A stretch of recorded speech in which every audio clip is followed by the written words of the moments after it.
Welcome, ladies and gentlemen, to the Film Club podcast, where every month we look at stuff in movies and we talk about movies. But today is our bonus episode. Miss Boo? Well, today we were talking about a movie that we both haven't seen, which is kind of weird, because usually we come into this, we've seen the movie, but today we're getting some help from a friend. Brandon, why don't you introduce yourself? And I want you to tell us, where did you find this movie? Howdy. Brandon's from Texas. Yes. How'd I find this movie? I don't know. I was doing an Orson Welles dig one year.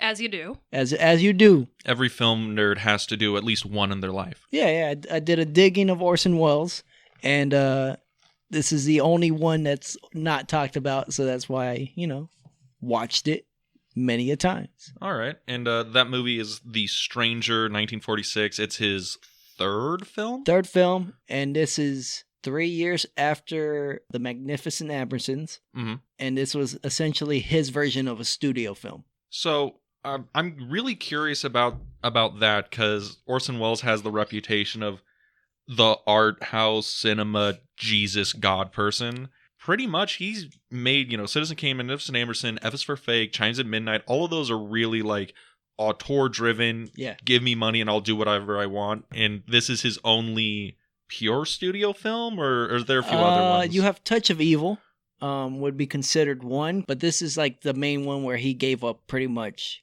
creative licensing at the end, like editing. He gave that final say to the studio.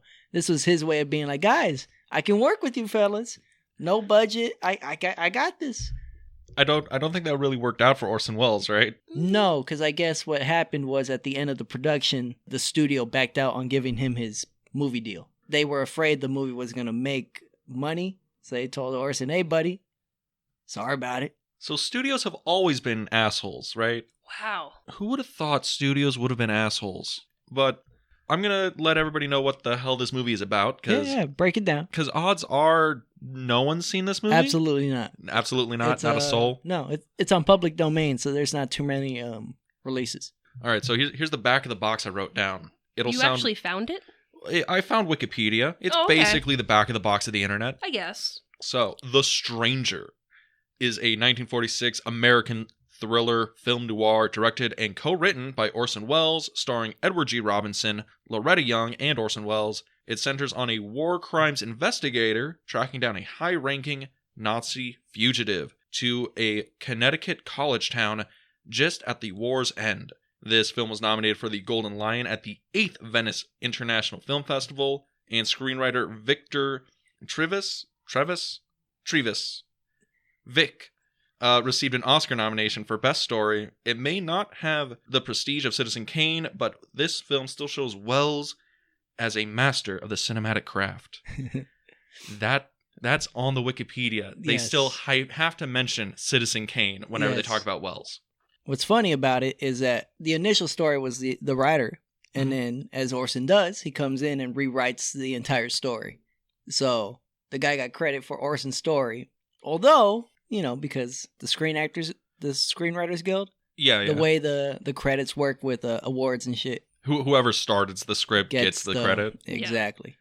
So because it was nominated for Best Screenplay for the Academy Awards that year. Yeah. Is every Welles film of this era gets nominated? It gets nominated for something, but by this time he gets the stigma of being a pariah, someone that doesn't work well with others, over budget. It shoots him in the foot when it comes to critical reception and awards. Which is kind of weird, because he gets shot in the shoulder in the movie. A shot in the shoulder, stabbed in the stomach, falls off a clock tower. He gets run through the ringer in this movie. And in real life, gets shot in the foot. Yeah. So Brandon, you brought this movie to the table, and I'm kind of curious. Out of all the Orson Welles filmography, Kane, Ambersons, F is for Fake, Chimes at Midnight.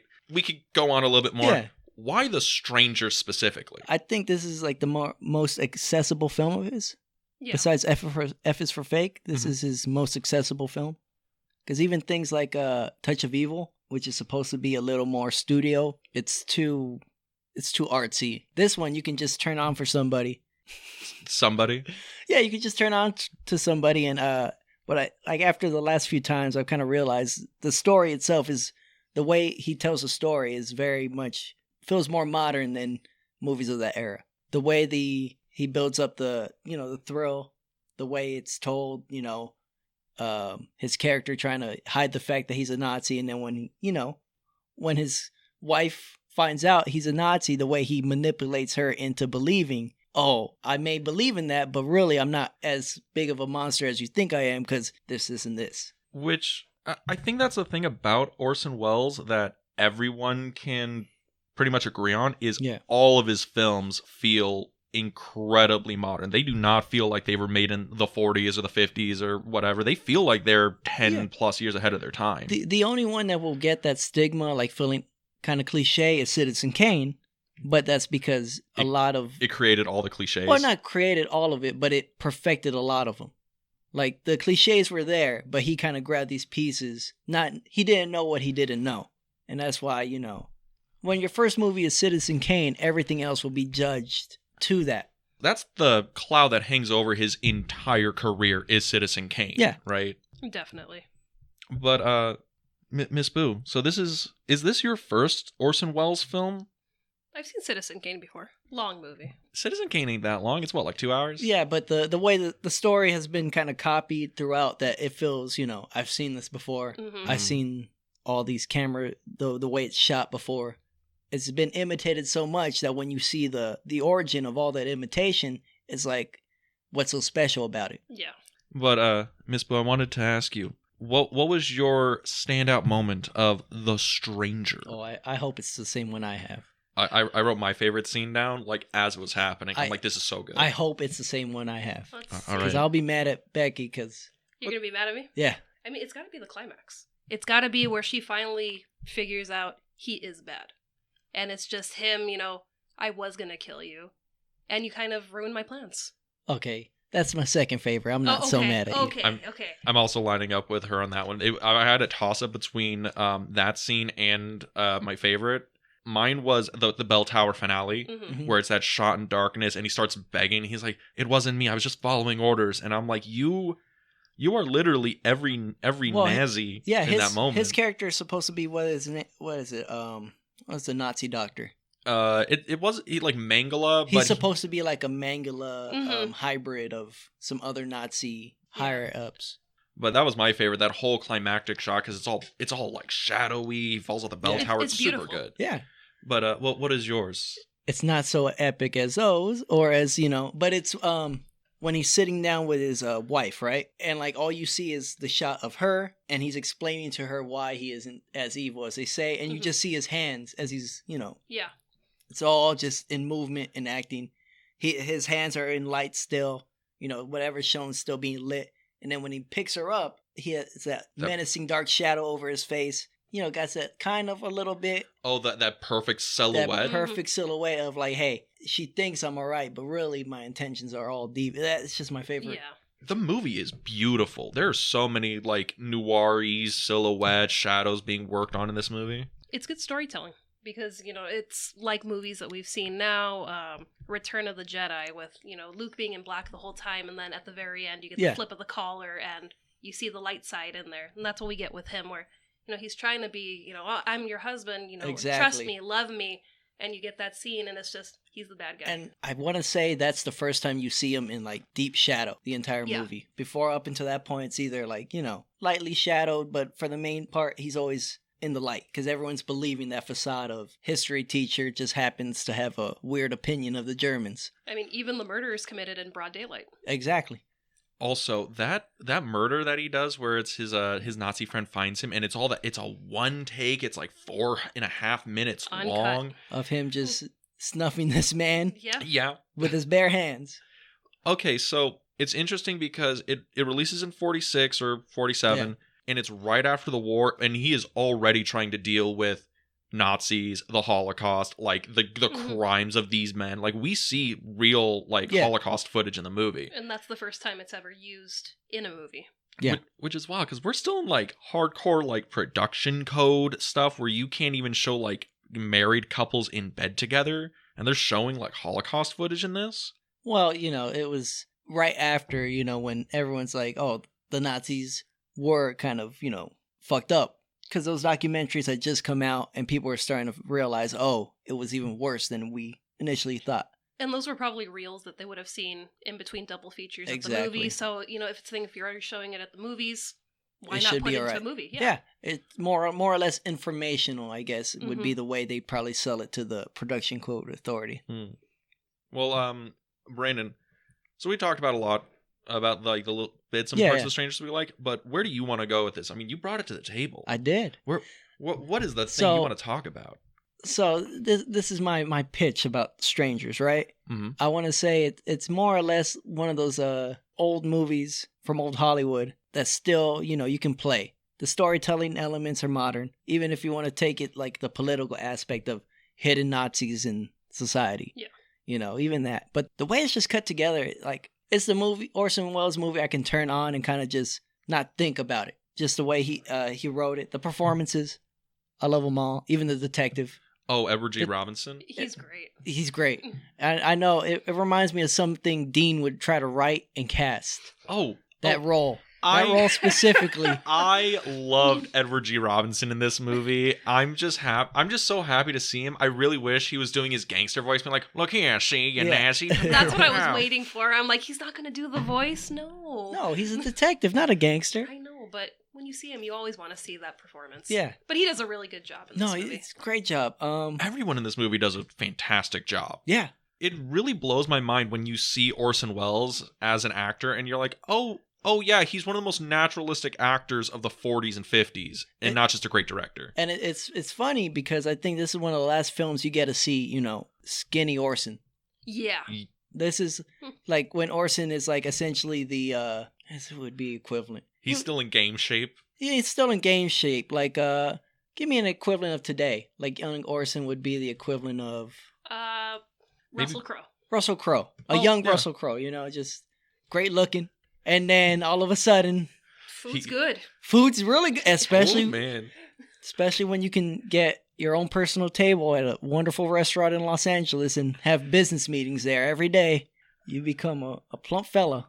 I feel really bad for Russell Crowe because they're finally making Gladiator 2. Ridley Scott's going back to it, and they're like, "Hey, Russell Crowe, are you gonna come back to the movie?" And he's like, "Look at me, I cannot fit in armor anymore. I am dead." Exactly. I'm like, you're like, you did not see the end of the movie, is what you're telling me, sir. Gladiator 2 Resurrection. Oh, that will be great. No. It'll be like Aliens Resurrection, Halloween Resurrections, masterpieces of the sequels. You're missing it. He's a gladiator in the afterlife. Those beautiful hay fields are under threat. It's just 2 hours of him walking through the hayfields. Yeah. For the ASMR. Oh.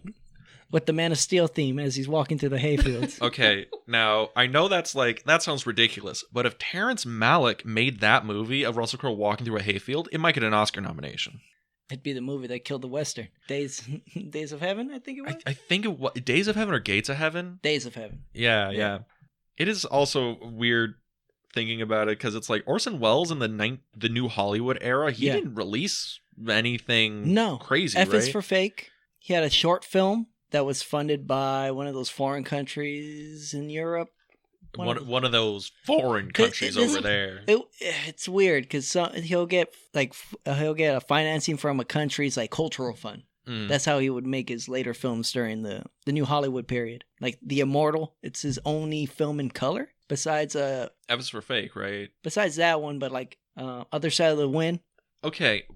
Other Side of the Wind, because we're talking about The Stranger, which is like, oh, this is his most studio film. Yeah. And then Other Side of the Wind is his most like independent. Guys, we're just going to shoot on a weekend when we got some time. Like, how do you feel about that dichotomy of Welles as an auteur, I think his career is a little bit like backwards, right? Mm-hmm. He starts off at a pinnacle. For most people, Citizen Kane would be like towards their peak of their career, right? Yeah. You've worked up and here we are.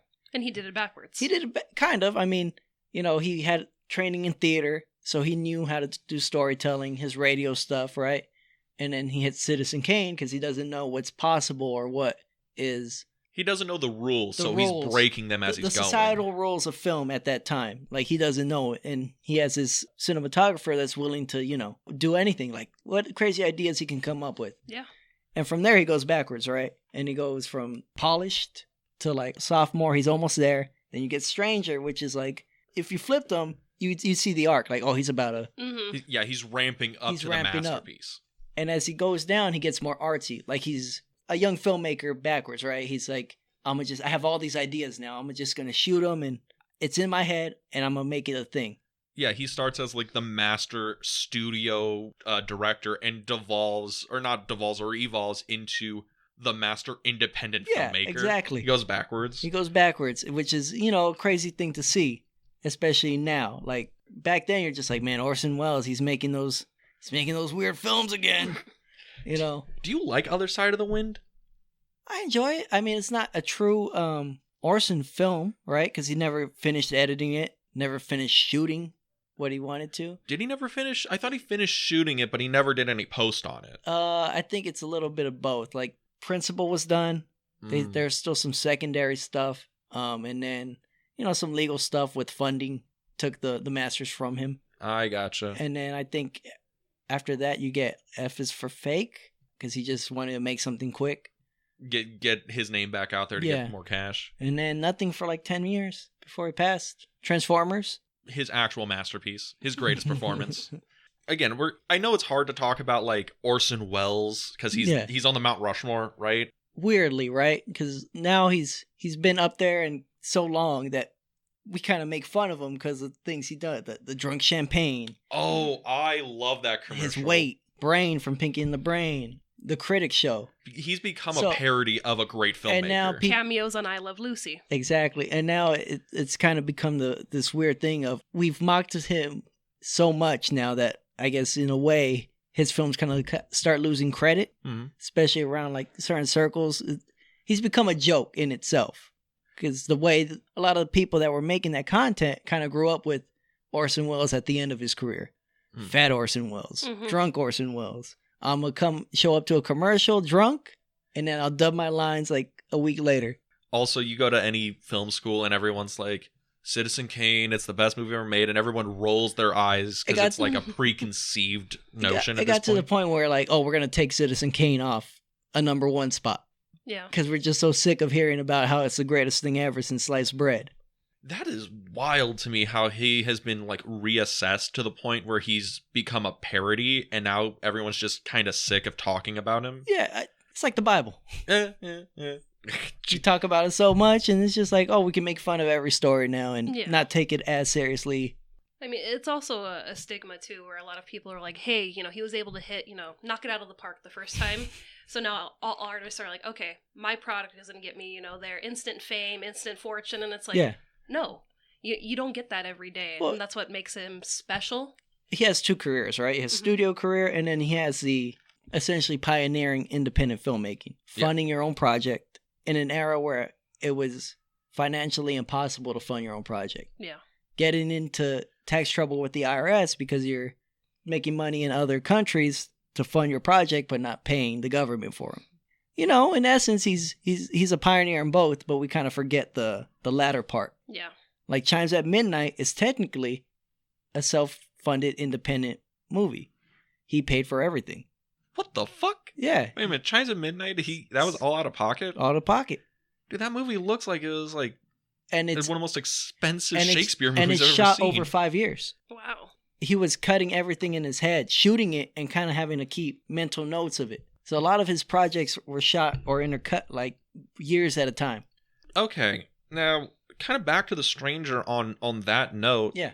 The Stranger, it's like the only film he ever did that came in under budget and under time, right? Under schedule? Yeah, most definitely. So what would have happened if Orson Welles just bit the bullet and said, look, I'm not going to fucking Europe. I'm just going to make these studio noir films and just keep on keeping on. What do you have? Who was the guy that directed The Man Who Would Be King?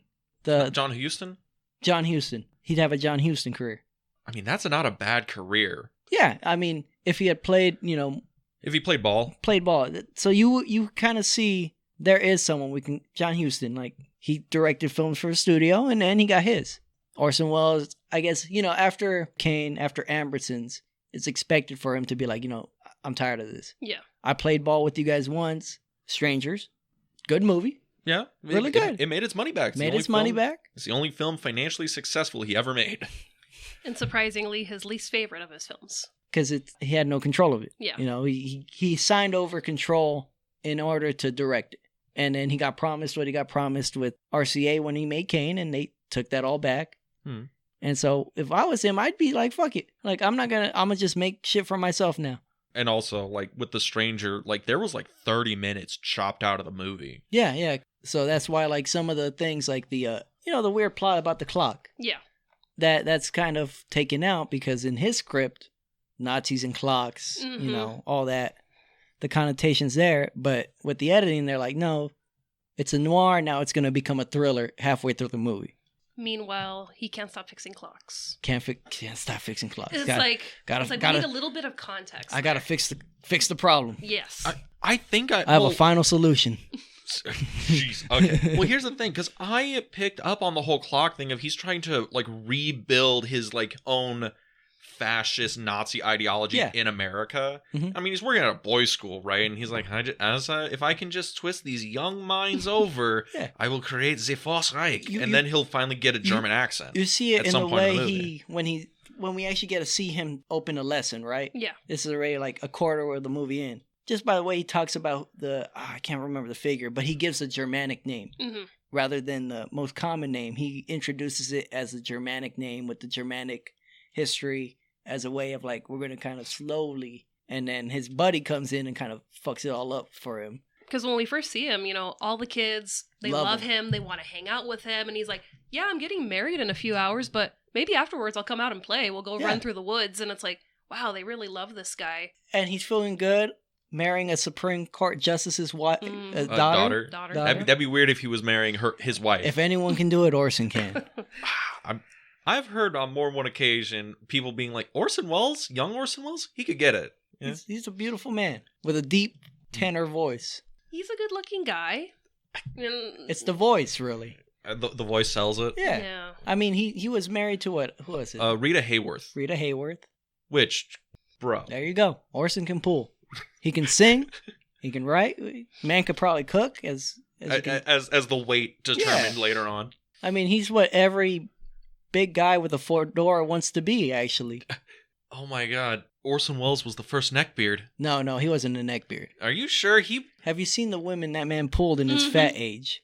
See, he's what the neckbeards idealize. Exactly. They're like, I could be Orson Welles if I eat 2 steaks every meal. Orson clapped. Oh, Lord. But back to The Stranger. Yeah.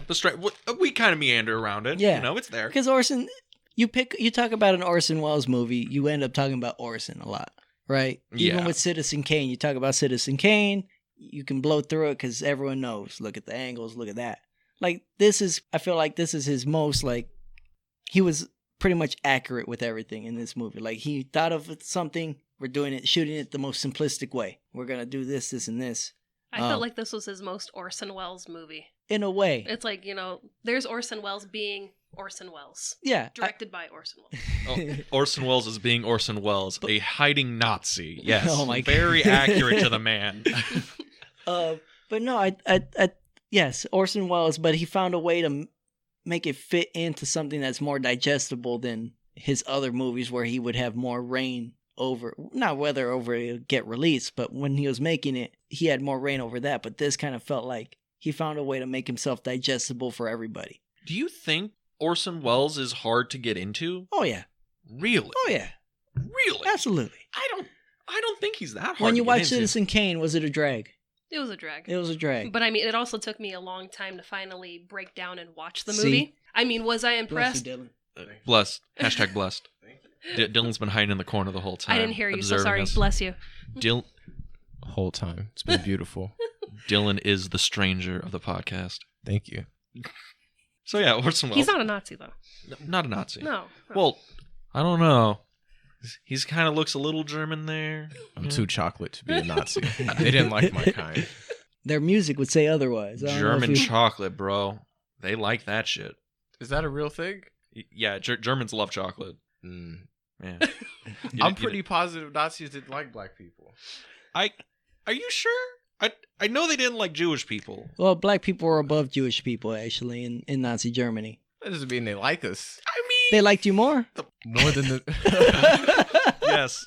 Anyways, The scale of what Nazis like. They're like the Jews. No. Black people. Well, they're not bad. But back to the movie. yes. Oh, so it took me a while to see like Citizen Kane finally break down and watch it. We went to the Academy Museum for like the first time last year, and they had Rosebud on display, and I was like, wow, that's cool to actually see something, you know, from one of the greatest films of all time. But so it was like, I'm excited to see a part of like film history. Yeah. But I was like, after that, like, okay, you know, there's other things in here that Yeah. It's like Orson Welles has become too mythical. He's a mythical figure on how he's been built up, especially his early Orson Welles. Yeah. The baggage is heavy on him. Yeah.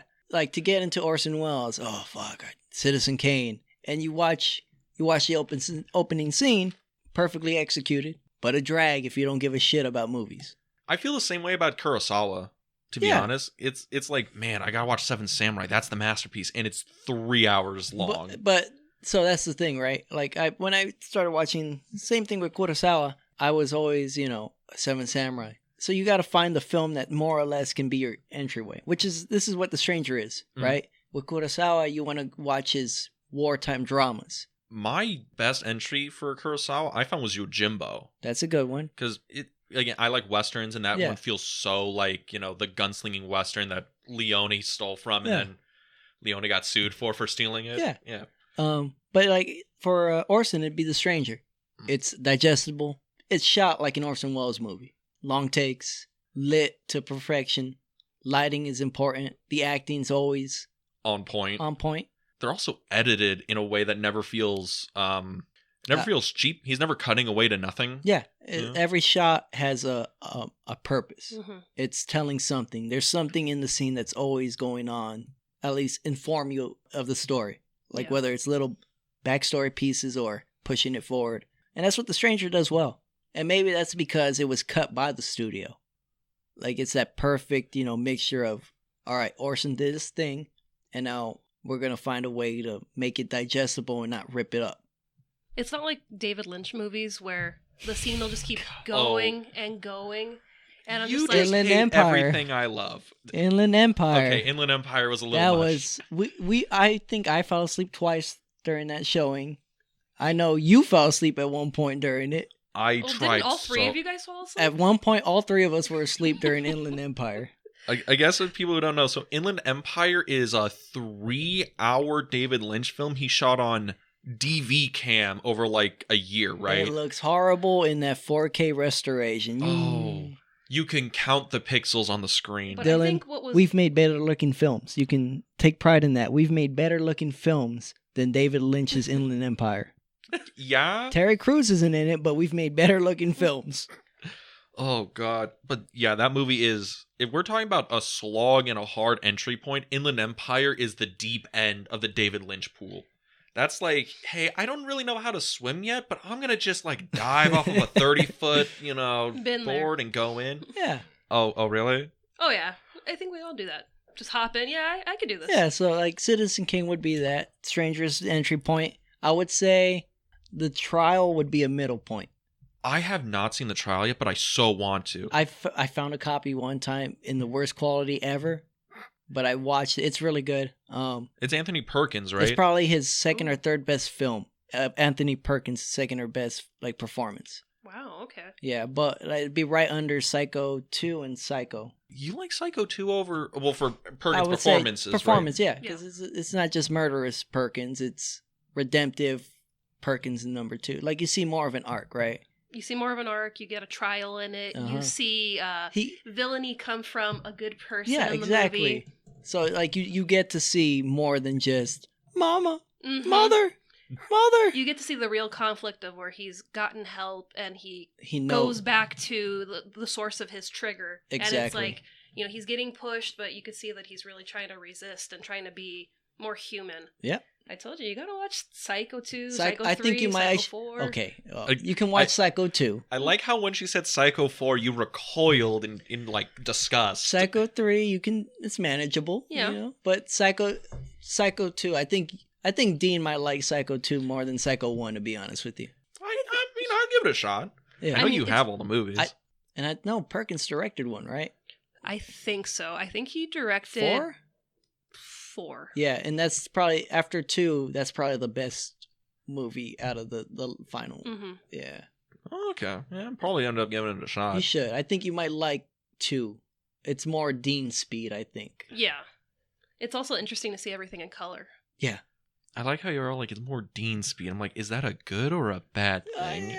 Just Yes. like, well, Yes. Look, Yes. if I had come in here and been like, oh, we're gonna watch Magnificent Ambersons, Mhm. it's not a Dean movie, I like Magnificent Ambersons. but he wouldn't be so. But Stranger, it has everything he wants: thrills, detective, Yeah. noir, Yeah. drama. Yeah. I mean, if someone had recommended this to me as like my first Orson Welles Yeah. movie, you would have had me hooked for being an Orson fan. Yeah, I mean, because from here you can go to like Touch of Evil. I think that'd be a nice step up. You Touch get- of Evil is a lot. It's like a lot more of this. Yeah, Yeah. and you get a brown faced Charlton Heston, Charlton Heston. who we thank God every day didn't do his Mexican accent for the movie. No, Could you imagine Charlton Heston getting Nope. canceled Which in the is- year of our Lord? But speaking, this will correlate with Orson Welles. Orson wanted to cast more Mexicans in that movie. Mhm. Studio didn't want it,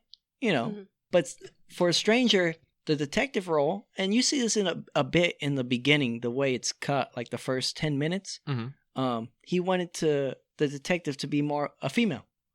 I heard about that. Yeah. Like he wanted to cast a woman director, or not a woman Woman detective. Detective. Yeah.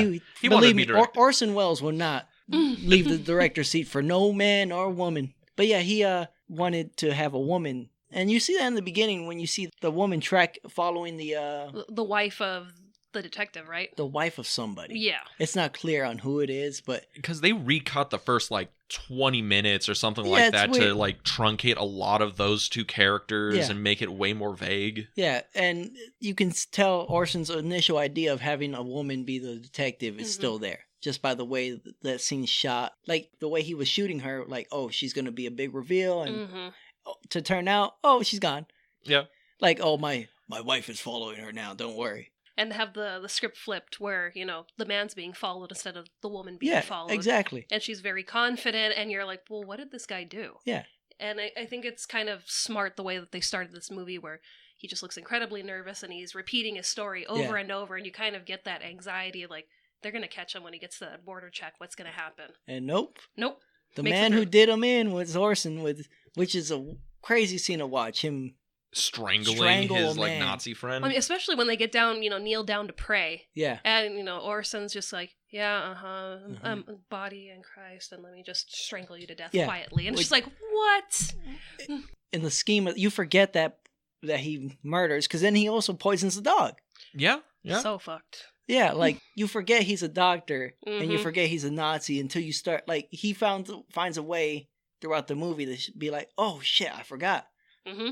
This dude's fucking evil. Yeah. It is crazy how Orson Welles acts and the direction of the film to make you kind of be on his Yeah, side. you're kind of hoping, I hope this is all. Like, I remember the first time watching it, I was like, and that might just be like Orson as an actor, right? Mhm. The charisma to make him likable off the bat. Mm-hmm. That even as this twisted character, you really want to believe, oh no, he's just being set up. Like, we're Yeah. going to find out in the end that it was all a setup. But no, Dude's evil. dude's evil, revealed to be a Nazi. It's kind of the thing with Vertigo, where if you lay out that movie, Jimmy Stewart's character Oh, yeah. is an obsessive, crazy person, Mhm. but Yeah. it's Jimmy Stewart, so you're like, he's just in love. It'll be fine, guys. He's a retired detective. He was protecting the Yeah. people. He was protecting this woman, and then it's just Protecting his heart. Oh, a little too much. Mm-hmm.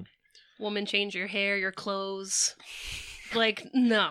I don't Obsessive. think so. Yes. You say that, but you fucking love Vertigo. Because it's a beautiful movie. You called it one of the best romance stories like 3 episodes I ago. didn't say romance stories. One of the best films.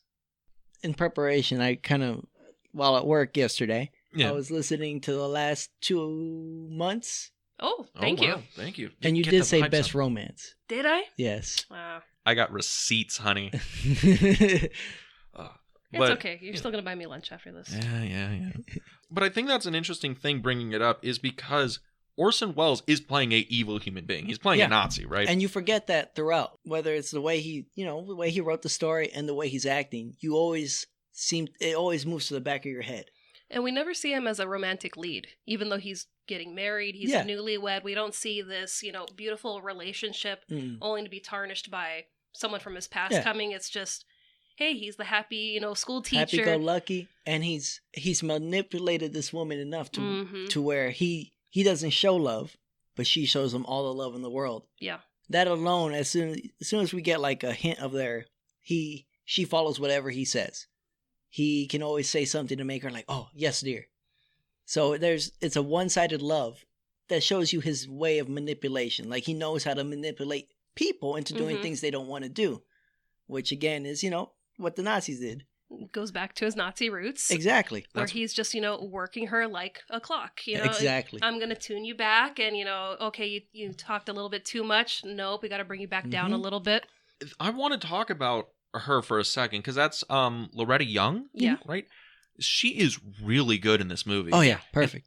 And I don't recognize her from a lot of other stuff. Was she a big actress in the 40s, or was she one of these people that showed up a lot in like noir B pictures kind of thing? I think more kind of like that, and you can tell like some of these castings were more or less like probably studio safe. Studio.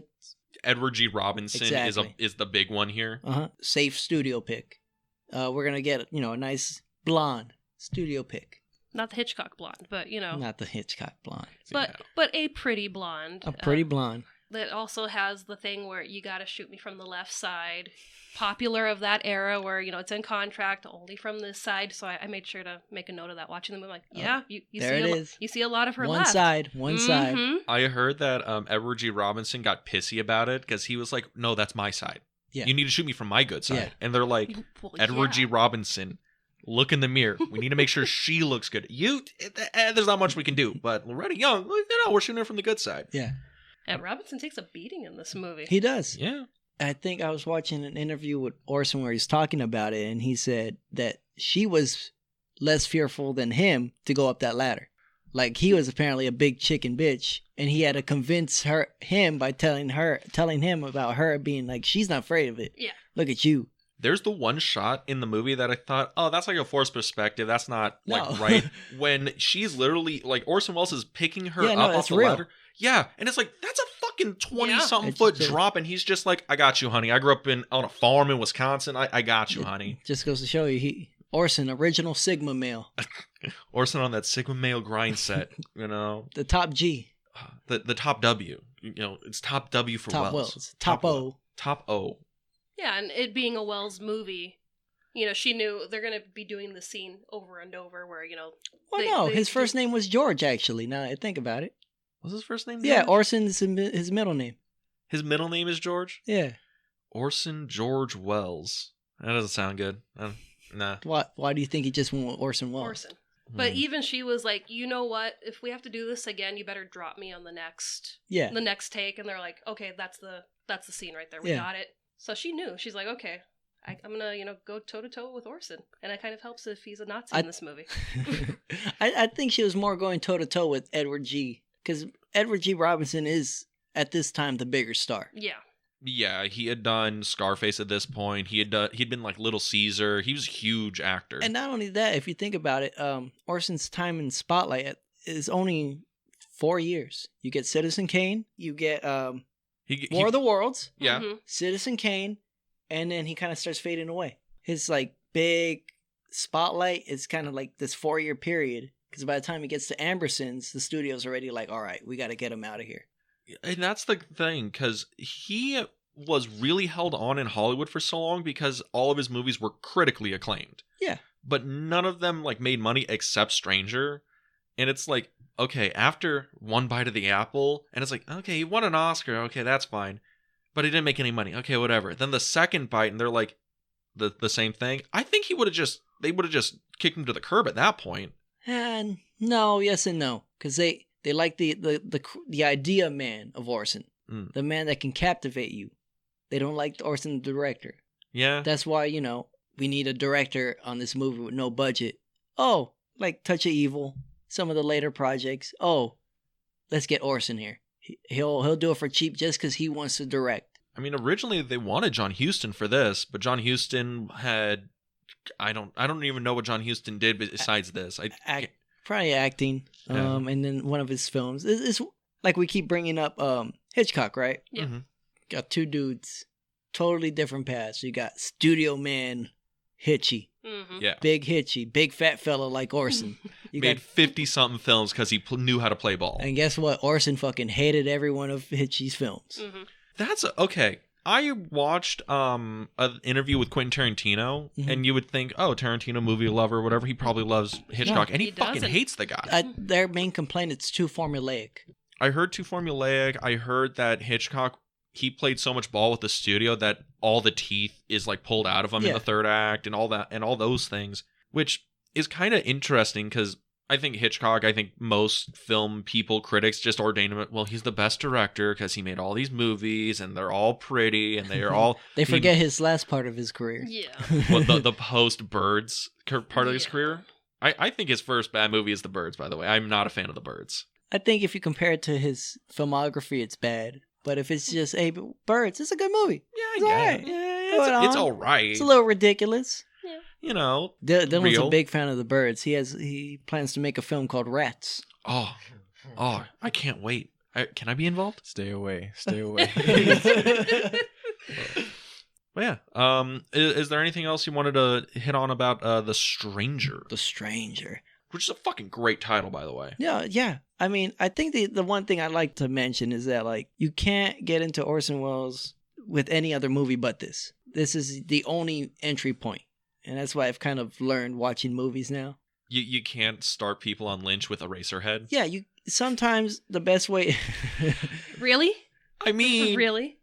Hey, I really liked Eraserhead, and you were not a fan. Alex watched Eraserhead high. That's my And he favorite couldn't story watch ever. it. He couldn't watch it for like 5 years. Yeah. He was too scared to watch it. Because he ate, what was it? It was like a big edible. Yeah, it was like a an 500 edible, milligram edible. And then he watched Eraserhead. But like, I'm on this campaign, right, to get respect on Orson's name again. Mhm. Doing that is like, you got to pick the right films to introduce people to. Citizen Kane's too mythical to just throw people in. It's like having people learn about Greek mythology and you give them the Odyssey. Yeah. You can't give them the big epic work first. Give them Oedipus. Exactly. Something's dramatic. It's Digestible. exactly Easy to read. Nothing to like, what the fuck are they talking about? Because I think that's the main issue. That's why I picked Stranger. I'm like, we can talk about any Orson film, any Kurosawa film. But I think The Stranger, easy. It's a thriller. It's a noir. It feels modern by the way it's cut. It doesn't feel slow. The formula's tried and true, and Tried it's and not true. hard to follow. Good paced, well paced. It never feels slow. You also feel like you're in that Connecticut town too. Exactly. And if in the political side of it, Nazis can be anywhere. Mhm. They're hidden under us. And that, more or less has become more modern again. Yeah. The idea that there's a Nazi. Or fascist undertones around us. Exactly. And so I think, ironically, his least talked about film is a little more relevant in the style it's shot, the way it's told. And then he somehow, politically, it became relevant again. But this is the perfect film for anyone to get into him. And then from there, you go Stranger, Touch of Evil, and then you can branch off from there. And then you can also go into his Shakespeare work. His Othello, Chimes at Midnight, Macbeth. You got to kind of get used to Orson before you can see his best works. Lay down the foundation. Exactly, because Citizen Kane, it's every movie you've ever seen. Yeah. Yeah, and it's boring because people have done it more exciting now. You're used to the tropes. Yeah, Like you said earlier, you start recognizing more things and, this is where it comes from. and it's in black and white. Oh, I mean, I love black and white movies, so But that doesn't... A lot of change it. people got to get through that hurdle. Mhm. It's that initial hurdle of it's in black and white. Yeah. And not only is it in black and white, it's a lot of talking. hmm Not only is it a lot of talking, not a lot of yelling. Maybe a musical number here and there where Orson is bringing the band and the chi-chis. Yeah. So what would you rate this film, Dean? What, The Stranger? Yeah. Oh, it exceeded my expectations. Because Dean's very critical when it comes to rating things. Yeah, Yeah. that's what I'd like to know. Yeah. I'm Actually, I'm wait, very Dean. anal No, let me about these. Let me ask Yeah. Becky. Okay. Yeah. Give me your rating and your final thoughts. I'd give it an 8. Okay, yeah. Found it very compelling. Mhm. Didn't know what I was walking into, but it had me hooked. I Yes. mean, when you have a Nazi hiding in the United States, marrying, someone of an established family that's connected to the government, Yeah.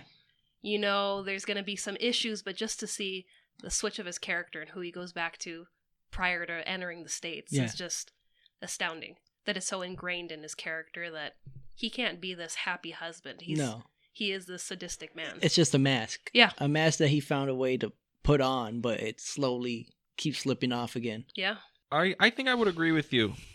I think because I'm waiting not even lying. I'm waiting for 6.2, but No. that's good, guys. No. Believe me. No, because No. I did mine out of 5. Mine was like 4 out of 5. I really did enjoy it. We usually go out of 10. Okay, so 8 out of 10. He was so mad that he's like, damn it, Becky picked all those parts. Like, oh, god damn it. Okay, but I do have one thing about the movie that Well, it's I not really liked. okay. All I right. thought you something you want to nitpick. I'd be like, well, you did say 4 out of 5. Yeah. No. Like my only nitpick about the movie is you can tell it's a compromised Wells vision. But the thing is, it's like it does make it more digestible. I do Yeah, agree with you on that. Exactly. But the thing that I found so compelling about it and why I liked it so much is because everything about it feels like, oh, this is like a B picture noir thriller, right? Mhm. But because Wells has such respect for the craft because Wells has such respect and mastery Jesus Christ. He has such respect and mastery for the craft. It really does elevate it. It doesn't feel like a cheap B picture. It feels like, oh no, this is like a great director working like within his means, but everything feels so much bigger. Yeah. The clock tower set looks so much more expensive than it probably like actually was. The acting feels like this isn't like The Killing or something where it's like, oh, it's populated by, B Hollywood actors. This is like, no, this is like an A-list cast right here. Yeah. It feels so much bigger than it is, and I think that just goes to Wells as a director to squeeze every dime out of his budget he could. But yeah, I would give it an 8 out of 10. My only complaint is that It feels it feels compromised. Yeah. It does. It feels like I'm missing, like Amber, since I'm missing 20 minutes of Wells's like setup and expression. Yeah. here. I agree. It's like a 4 out of 5. Mm. It's not his best picture. It's not his worst. No. Trust me. I've seen his worst. Oh, what is his worst? I would say it's He's gonna say Chimes at Oh, no, midnight and get canceled no, tomorrow. Chimes is up there. Immortal Story? Oh, that was like his last movie, right? Of his completed works, yeah. Immortal Story. It's like a 50-minute feature. Mm-hmm. But it's one of those like Shakespeare retellings he likes to do. He acts in it. He's a big fat man that tries to get a young couple to fuck for him. Jesus. Yeah, that's a little problematic. I would imagine this was made for like French television. That sounds like a French movie. Yeah. Prime time. A lot of his weird film, like those films, like I was saying, funded by a European country with their cultural fund, like for their TV. Yeah, because I know it's really weird to think, oh, Orson Welles, the great director. I'm like, the last 20 years of his career was just directing TV episodes. Yeah, The Trial was a TV movie. It's one of the first, TV movies. Yeah, I guess, yeah. And it adapts Kafka, one of the hardest things to adapt. It's also really hard to read. I read The Trial like not too long ago. That book is dense. Yeah, and next time I come back on, I'm going to bring a copy of The Trial in good quality, people. Good All right. quality. All right, We're I'm game. down. Because it's weird. Like The Strangers, it's in public domain. So you can find a nice quality. It won't be a restoration. Yeah, I found mine on YouTube. Was that where you found yours? Yeah. I watched mine on YouTube. It's also available on Tubi. So It was on Netflix like 2 years ago. And that's the best quality print I've seen. It's it's Netflix. And whoever was distributing that public domain movie at that point had a good print. But yeah, there's no like 4K restoration. There's no criterion of it. I'm surprised Criterion doesn't have like a Wells collection because they have Kane and Ambersons. Those got to be the hardest ones to actually get a hold of. That and F is for Fake. Kane, Ambersons, F is for Fake, Othello. They don't have Macbeth. There's no Macbeth. They have Chimes at Midnight. Chimes at Midnight, Mr. Carden, Immortal Story. I might be forgetting it. I mean, but I have them all. The guy only made like 10 movies. I'm surprised they don't just get The Stranger's public domain, for God's sakes. They don't have to pay anybody for it. They should rip a copy Touch off of Evil. YouTube. Touch of Evil. Do they have Touch of Evil? I thought that was... Actually, no. You're right. No, I just have Touch of Evil. That's it. Everybody's got to have a little touch of evil in their A little life. bit. But yeah, it's wild to me that we don't have like good copies of like The Trial or The Stranger, because those ones seem like wouldn't be that hard to get the rights to at this point. I don't think anyone ever expected Orson films to do well. So there's no reason for them to keep all that footage in storage. I mean, that's why you can't find those minutes of Ambersons anymore. They got rid of him completely. Yeah, I think they burned all the negatives just to piss him off. Supposedly, but they more or less were probably lost in one of those, film fires they've had. Like, studios don't really just burn shit. They kept them all, but when there's a fire, then they actually burned, and so. But yeah, so that was Orson Welles' The Stranger. Yeah. Everybody say stranger dramatically. The Stranger. The Stranger. The Stranger. The Stranger. The Stranger. But yeah, so Brandon, any final thought on the movie before we do the wrap up here? Oh, the wrap up, it's digestible, it's easy, it's on YouTube so anyone can watch it. And I'd recommend it, period, if you want like just some what's an old movie I can watch, throw on. I really enjoyed it. I'd give it 2 thumbs up. Same here, same here. Go give it a watch. Go give it a watch. But tell us, Dean, what's on for next week? So Miss Boo, what's on for next week? Oh, next week is just regular scheduling. Thanks, Brandon. All right, everybody. So that is the Film Club. Where can they go if they wanted to listen to more of these episodes? Well, if you want to listen to us on a different platform than you currently are, you can find us on Anchor FM, Apple Podcasts, Spotify, Don't eat that. iHeartRadio. Yeah, Dean, don't eat the equipment. And YouTube. Yeah, you can go to our YouTube channel, The Film Vault. That's The Film Vault on YouTube. If you want to see the lovely slideshows I do of this podcast, you can go there. Comment, subscribe, do whatever you want there. But if they want to follow us on social media, where can they go? They can find us on Instagram at The Film Club Podcast, where we post trivia, upcoming episodes, daily stories. And Brandon, if they want to find you on Instagram, where can they find you? They can find me on Instagram at Brandon Wally BV on Instagram and only there. All right. What about you, Dylan? Dylan, you want to plug anything? N.O. Persona. Bad Apple? Yeah, Bad Apple TV. 2 underscores. Yeah, that's usually the 2. Yeah, we'll tag them in the post for this episode. But before we go, just curious, Brandon, what's your favorite movie? Favorite movie? Oh, Jesus Christ. Just to see the range, because The Stranger was, knocked it out of the park. Oh, jeez, this is gonna... Because people know ours. So. Yeah, we rambled about them. The Stranger, you see one end. You guys ready for my favorite movie? It's on the other end. Okay, I'm excited. Man of Steel. Okay. What? I always thought that was a fucking meme. Because you've said Man of Steel for a while, and I thought you were always bullshitting. That's a really good movie. It is. I like Man of Steel. I'll come on when you guys talk about it. Oh, and I will talk the gospel of the Snyder. Well, I think we've already done Man of Steel. What about we did Justice League? Superman. We didn't do Man of Steel. Ooh, okay. We'll have to do Man If of we Steel. do the Snyder cut of Justice League, Dylan will also preach the gospel of Snyder. I wake Brandon up with like random text messages, just like all from like Dark Side's like dialogue from the movie. So Dylan, your favorite movie is the Snyder cut of Justice League? No, it's actually Requiem for a Dream. The dichotomy of man we have in front of us. All right, everybody. Have a good week. We'll see you next week at the Film Club. Auf Wiedersehen.